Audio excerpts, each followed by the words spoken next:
By now, you've all heard of Italian Wine Unplugged 2.0, the latest book published by Mama Jumbo Shrimp. It's more than just another wine book. The fully updated second edition was inspired by students of the Vinitaly International Academy and painstakingly reviewed and revised by an expert panel of certified Italian wine ambassadors from across the globe. The book also includes an edition by Professore Attilio Scienza, Italy's leading vine geneticist. The benchmark producers feature is a particularly important aspect of this revised edition. The selection makes it easier for our readers to get their hands on a bottle of wine that truly represents a particular grape or region. To pick up a copy, just head to Amazon.com or visit us at mamajumboshrimp.com.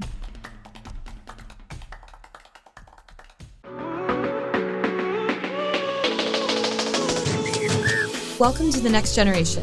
I'm Victoria Cece. Join me as we chat with young Italian wine people shaking up the wine scene. We're going to geek out on a grape or grape fam, then hear about all the wild wine things our guests have been up to, from vineyard experiments to their favorite wine bars.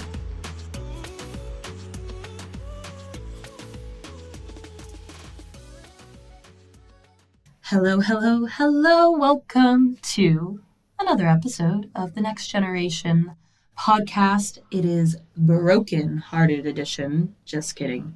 But it is the San Valentino Valentine's Day edition. Such a special episode we have for you today.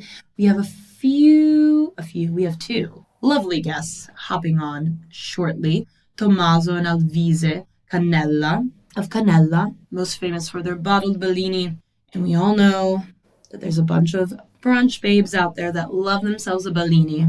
And if you are a brunch babe, I'm not a brunch babe. Actually, I like brunch food, but, living in New York, those brunch lines, I hate queuing. I hate waiting in line. So me and brunch never really got along. But a nice brunch at home, homemade Bellini, or a Bellini from Canella, sure. Getting back to the Bellini.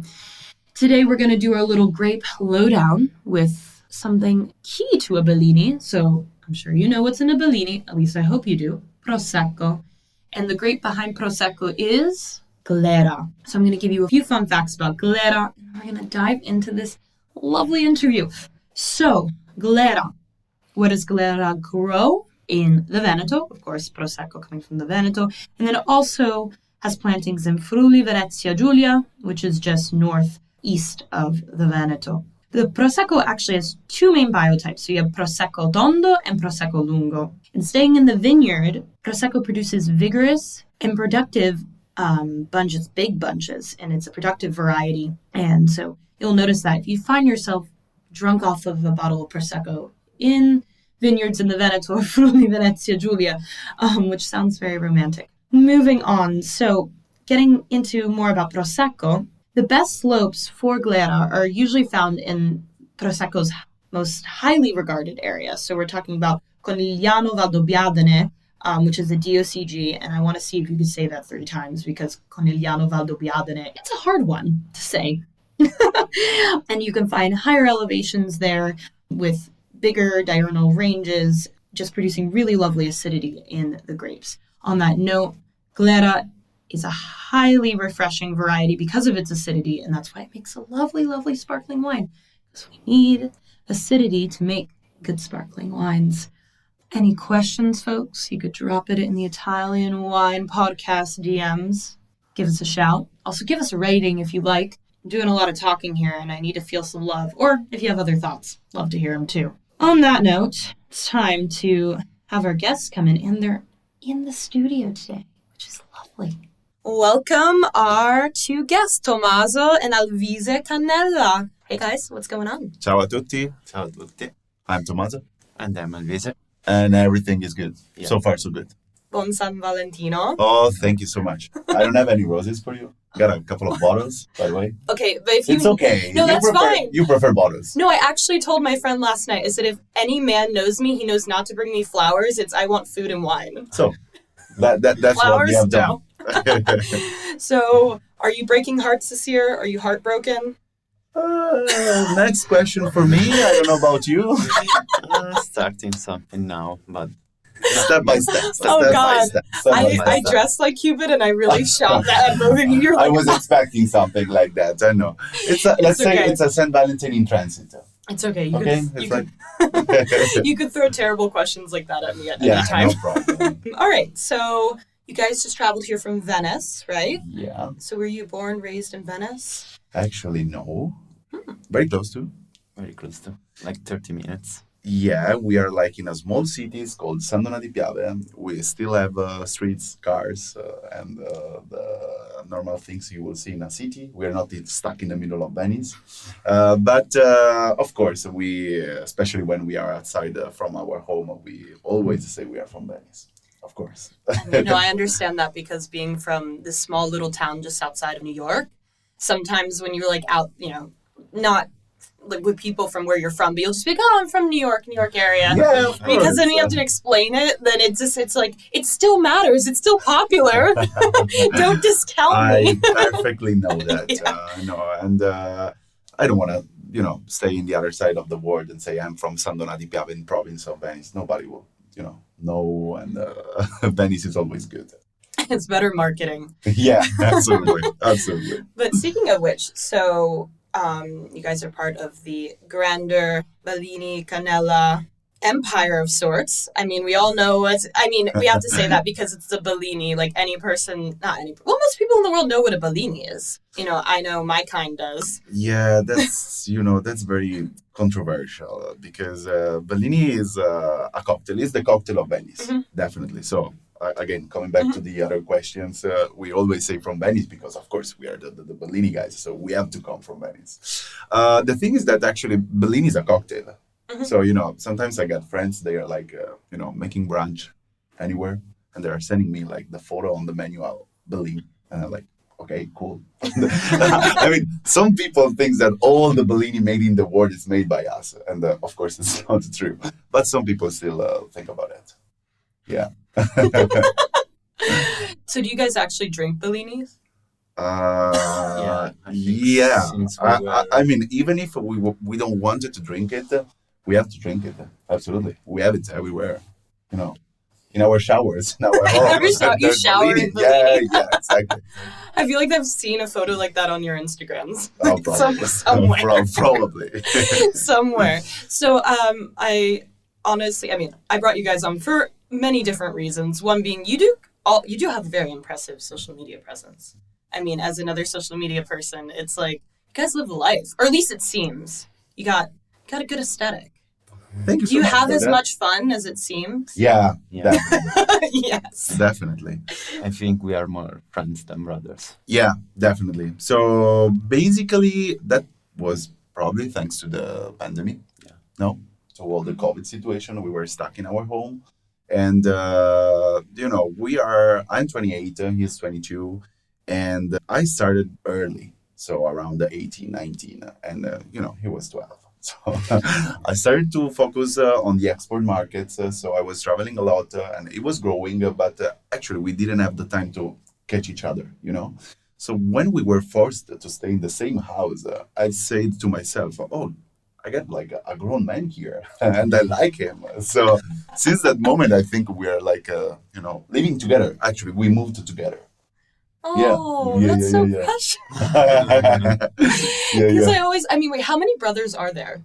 Oh, just the two of us. Just the two. Then we had a couple of cousins. So that makes more sense because I saw I'm obviously stalked you guys before this, so that's obvious. Because I saw other like Canella or whatever, and I was like, are there brothers? What's the story? Because it's like you two are up front. I'm like, are they kicking everyone else out? And they're like, we're doing this, guys. So that makes a lot more sense.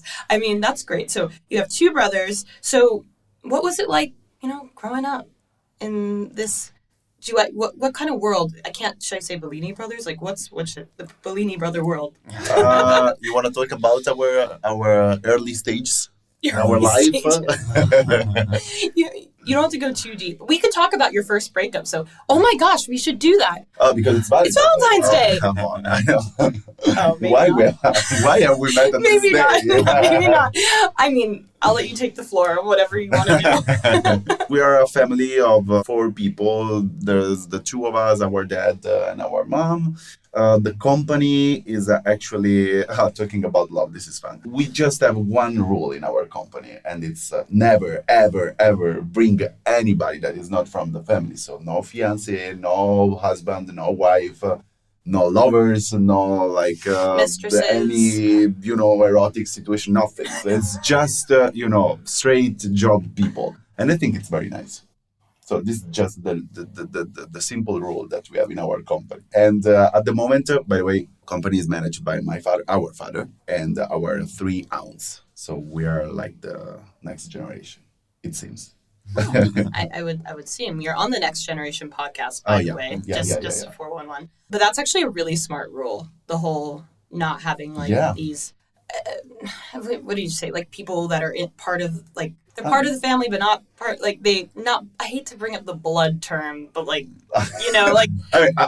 born into the family. Yeah, let's say in a polite way. It's already a mess when you're breaking up. Yeah, you don't want to have any job-related questions, issues. So just, take the relationship for the hard part. It is just by itself and then take out the job. I think it's smart, actually.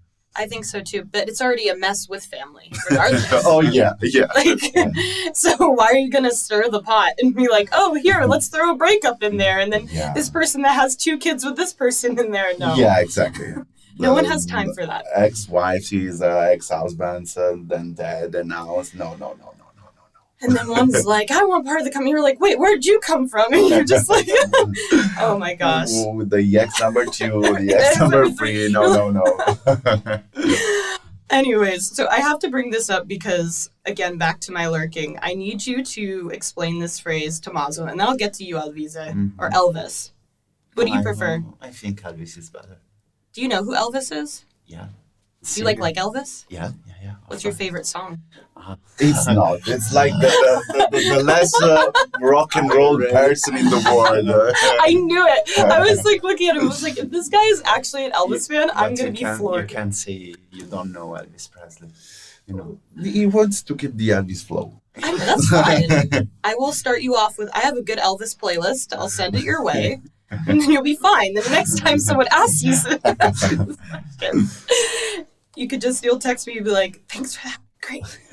But anyways, Tommaso, I really need you to explain this because I'm missing something here. So, l'unico produttore di vino che preferisce Young Thug a Franciacorta. Yeah. I did Google that, by the way. Yeah. I mean, I knew what it meant, but... Yeah. So... Initially, it was like that any, 2 weeks, I was changing the artist and the type of wine. Mm. So right now, it's Young Thug and Franciacorta that was, sounding better. But it was like, Tyler, the Creator, and Barolo. And it was I was changing. It's just because growing up, we're kind of hybrid in the wine world because half of our production is Prosecco. And we already know the word of Prosecco itself, that already is different from the rest of the world of wine. And Bellini, even more. So I had to put myself in a situation in which, in some environments, even this one, for example, I have different thoughts. I have different mentality. Our business is different. And at the end of all these people I know and so on, I've discovered that me as a person, I want to be a little bit outside of the wine world. I think that one very big thing that sometimes is forgotten when we are talking about all this beautiful world is that a lot of people out there don't know anything about wine. And you have to impress other people with your presence, with your taste, you can speak about more things than just about wine. So this is like my funny catchphrase to say I'm a person. I have other interests. I have other it's not just about wine. And this is the thing I want to communicate with that phrase. No, that's why I dig it, is because I think that's it. And for me too, I think people get so fixated on something like wine. They're like, oh, I have to know everything. It has to be this kind of, it's not that you get nerdy about it. it's that you get kind of controlling about it. You're like, oh, I have to study, do all these things. But the most ironic part, right, is that Italian wine is like, well, in the history of wine, it's like water. It's on the table. It's more about what's going on around the wine. And it's so funny. I was reminded of this summer because, I mean, I always drink wine in Italian summer, obviously. But I was sitting at one of my favorite beaches and at the beach bar for lunch. And I watched this group of 4 guys just like crush 3 bottles of wine, just like so fast. Like, I didn't even get my secondo yet. And I was what's going on here? Yeah, and I was just reminded though, because and they didn't walk away like, sweating. They were just, I was like, it's water in a lot of ways, like not to degrade it. But to your point, it's. Are you enjoying this podcast?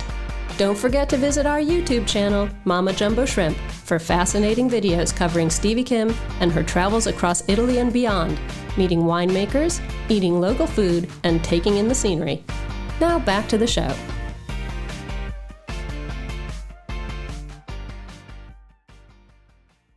It's about the... My point is that even, we're talking about personal branding here. Yeah. So the easiest thing I can do as a person is just to make some network, and the more people I am able to let them associate the bottle with my face, if I am a nice person, the better it is for me. And as for my product, I have to be attractive. To be attractive, it's not just about, the terroir. It's not just about how many vinifications you have made. And I'm talking about my products, but I think for all the other products as well. I mean, you have to impress people. But it's not just about talking about wine that you can do it. Because, of course, when you're talking about with our producers, with buyers, with whatever in the wine world, it makes sense. Of course, it makes sense. But at the end of the day, you have to sell a lot of bottles to people they don't know anything about wine. So you have to, look a little bit about, the color, the name, everything that is behind the bottle. So. Oh, no, absolutely. I mean, you're not going to want to buy wine from someone that you despise and you find super annoying. It's the same thing when you're eating with someone. Like, can you ever sit down and eat with someone that really bothers you? You can't. You, sit there and you're like, I need to move. Like, So, no, I totally get it. And I think, like, especially for people our age, because I'm 26, I think we're in such an interesting time in the wine world about, like, where we're going, what's happening, the kind of, like, I'm sure you've seen it, the kind of like clickiness there has been around wine and whatnot. And then, some people are moving away from wine and you're just like you're saying, it's just not about the wine. It's about like the experience and hanging out and like just being kind of a cool person and not, and on that note to like go back to my lurking again, I was curious about the whole Lido Rose thing that I saw. So the movie director, that's a big title. No, the movie director is just for fun, because I don't want it to say like the inventor, the CEO. So movie director was a little bit more fun, I think. And it's exactly for the same thing we have said before. So 2020, and the consortium is coming out with this idea of the Prosecco Rosé, that it's just a marketing gimmick. Okay, we get it. And I say, why should I have my like regular Canella label, the black one, and put it in pink and say, okay, here we go with the rosé?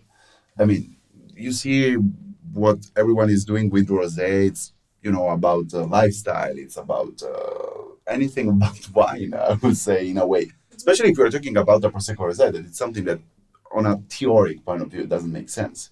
So our idea was to, let's take advantage of this thing and let's create something new, something different. It's a good occasion for create something. So it was a good idea for us to, calling it like Lido. It's a simple name. Everyone in the world, in every language, I guess, can pronounce it, because I'm born in Prosecco. So it's I've heard a lot of Conegliano, Baldobiadini all over the world. So Lido is simple, and all the imagery had to be fun. The Dolce Vita, it's something that really, it's what people like about Italy. So we want to be a little, a stereotypical thing. So we are having fun with that.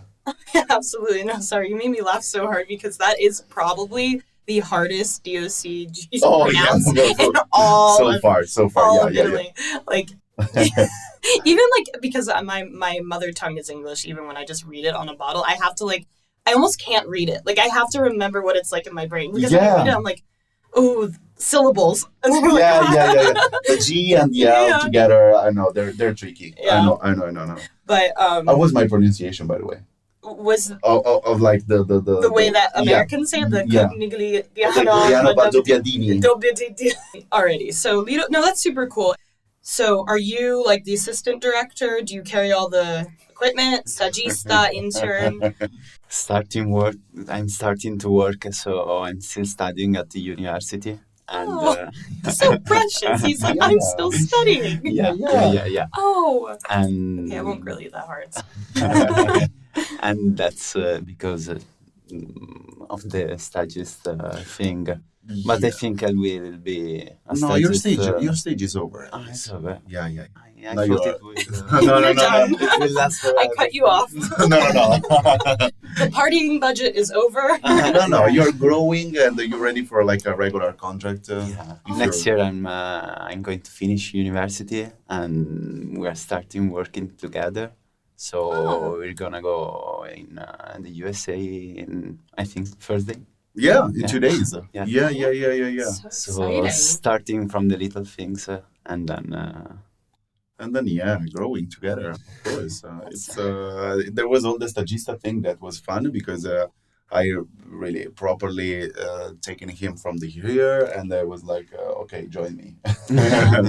I even asked him. No, I'm joking. So, but he's still studying, so it's of course helping me, and we are having fun. I think it makes sense to. I mean, we have a very good relation between us, so it's good to make experience together. I'm a little bit more. Into the market since a little bit more time, but it's gonna be a nice experience for him. No, 6 years is a big difference, and like. I mean, I'm an only child, but as you know, Masha in the office, she's 4 years younger than me. And it's like crazy. It's experientially, it's like, it's beautiful, but it's also like the way you look at life and the way you're approaching different things. It's refreshing for both of you. Mm-hmm. But it's also sometimes trying because you're like, oh, I have all this experience. Okay, let me like help you a little bit to lead you along. Sure. But on that, to turn on like a fun note. So obviously, you guys have two different perspectives on having fun. You share them though, because you are friends. Yeah. You have to know that we live together. Yeah. We live together. After this, we're going to Milano at the stadium together. So it's really like we're living together. Yeah. Super. So for anyone who's listening, like, okay, perfect question actually. You're going to the States. Say you're doing a little swap, right? And like you're going to the States and some gal in New York, I don't know, was giving you an itinerary there, and you had to give her an itinerary to have some fun in Venice. Mm-hmm. What would be let's say, a day and a night in Venice? What to do? Yeah, like, what do you do to have fun? And that's a fun question. Yeah. He knows better Venice. He knows Venice. Well, it doesn't have to be Venice, okay? Like, it can be, like, what do you guys do to have fun? Like, I think that in your world. You can't find some, I don't know, like parties in disco. I think that there's no disco in Venice, probably. There's just the famous Piccolo Mondo, but I don't know if it's still open. Yeah. I think the best way to visit it and to have fun is doing baccarata. That's like, how can you say that? It's like the devil of I don't know. So baccarata. So you start from Piazzale Roma. Where do you arrive? Where do you land with the train? And you start to go in these little bars that are called Baccaro. Mm-hmm. So it's typical from Venice. And you're gonna drink a little glass of wine called ombretta because it's small.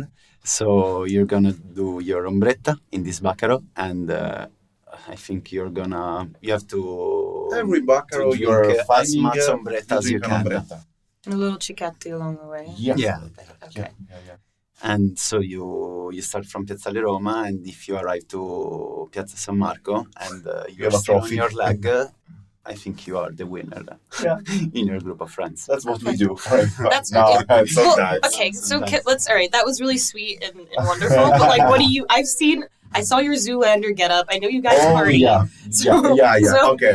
So let's get real here. Okay. That was just the That was the party. Yeah, it's a super party from some friends of mine, and it's called Celebrities in Venice. Celebrities in Venice, and in very simple but genius because they are like preparing an Excel file, and before the party you decide which celebrity you want to make, and once you decide it, they got their name for you, so you are gonna be the only, I don't know, character. So if you want to dress up like, I don't know, what can be like one celebrity that you want to make in Carnival? We found the Pope. I'm making a more difficult question. Now you're throwing them. Oh, excuse me. Okay, I'm gonna make this more difficult. No. It's okay. Who would I be? I would. Oh my gosh. I would dress up as. Okay, let's just choose a normal. No, it'll come to me. No, I'm going to think about this. But I want to hear more this party. Oh, yeah. So once you decided that you want to dress up like Lady Gaga, let's say Lady Gaga, they cut Lady Gaga for you, so you will be the only Lady Gaga over there. So that's the fun part. So you will not having a doppelganger. So you will be the only one, and that's the fun part about it. So we absolutely decided that we wanted to be Derek Zolander and Ansel. The problem, you see me, I'm wearing a cap. It's because I have like very black hairs that normally I don't have it because I had to tint my hairs. And now I seem like, there was Sanremo last week. The old singers in their 80s, they have like this very ugly black color and hairs. That you have like the light and you can see some violet shadows, blue shadows. So that's my color right now. So I'm wearing. That's why you have a hat on. Yeah. Oh my gosh! Yeah. I need to see. Yeah. It's like wow. It's very black. You made that sound like it was going to be this like horrible. It's just very dark. It's very dark. I'm not used to it. That's super fun. I mean, so that was a thing of friends just threw together. Was that like an official party? No, it's like a very official party. Okay. Yeah. Before the party, you have a red carpet where you can show your outfit, and then they're gonna. Yeah, we actually were also sponsored about this thing, so all the people were entering and having a small bottle of Bellini. Yeah. Tommaso's a sneaky one. He's like, I don't come unless there is the sneakiest. Real motive. I mean, the more we are able to put together fun and our brand and our characters, I think the most we can have fun, but like in a in an operative way, So Absolutely. That's probably the best part right now. We are, able to carry on. I feel like I just came up with a real idea for you guys, and you could steal it. It doesn't have to be in Venice. It could be whenever and wherever. But you should just like wear like a really like inconspicuous like outfit and like with like some cool glasses and just like drop Bellini bottles in people's bags. Just be like. I cannot say here on the podcast what it reminds me, but I will tell you after. Okay, great. When I was a kid, there was something fun with that with the supermarkets. So, see? Yeah. I caught on. Okay. Well, we actually have to start wrapping up. Okay. But are there any things you'd like to add at the end to the viewers of the world who are listening? No, I mean, I'm very curious to see how young people like us are going to grow into this industry because especially in Italy, as we said before, we are the coolest industry in the world. We have the coolest wines and the coolest people and all the environments, the wineries and everything. But the world is changing a lot, and I'm really, really curious to see how all these people will react to these changements. If at the moment right now, we're doing something that, even if it's, very little without any, big things, we're a little bit, I could say, disruptive in a way. Mm-hmm. It's something that we are not making it because we think it's like the cool way. We're like this. And I think the new perspective that we are having in this world is that the real ones win.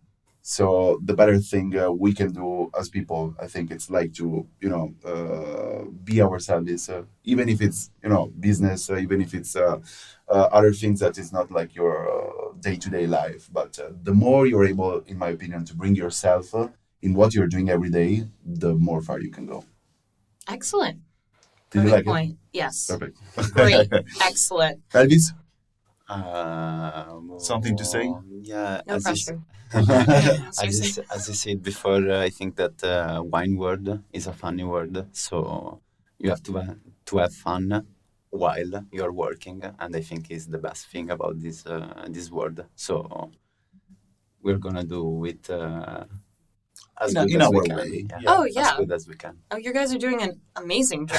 Oh, thank you. Honestly, I've already marketed you guys on this podcast, but yes, go check out their Instagram, their presence. It's very enviable. Like, it's like in a good way. Like, it's like you're like, ooh, I want to do that. Yeah, but it's also. I mean, I know a lot of people. They're coming from like families in the world of wine, but in the world actually of all the companies and whatever.